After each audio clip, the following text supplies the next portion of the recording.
Well, Wednesday marked 18 years since thousands lost their lives in the terrorist attacks of September 11th.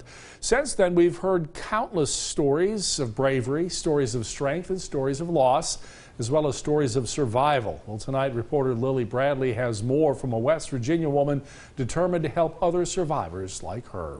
Mark, Sara Grigsby was just 23 years old, visiting New York City when the towers fell on September 11th, and immediately her world changed. Now, after 18 years, she's finally sharing her story in hopes of helping other survivors just like her. Sara Grigsby's story starts like many others. The 10th ended up being like a really kind of rainy, overcast, just not good day. So the young mother and her friend decided to extend their trip in New York City.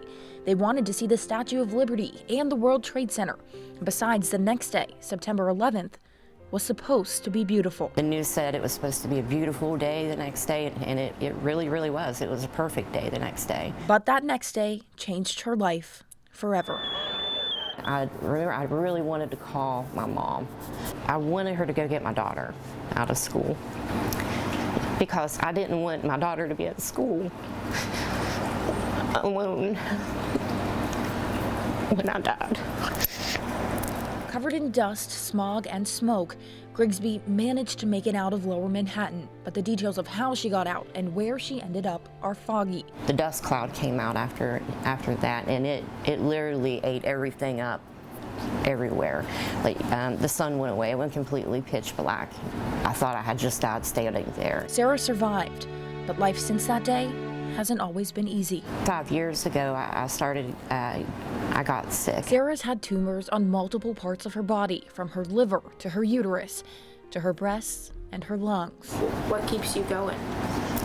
Honestly, my family, number one. You know,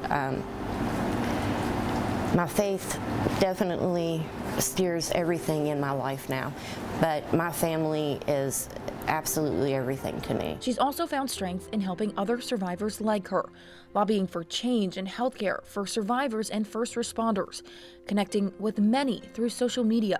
While she's never been back to New York City, Sara says she's finally ready. When I left there, I didn't come back whole. So I feel like if I went back, I'm kind of hoping that I can kind of get part of me back. Now, earlier this week, Sara gave a speech in Huntington, and there she met another survivor from West Virginia. Mark, she said that was the first time in 18 years that she met another survivor from the Mountain State.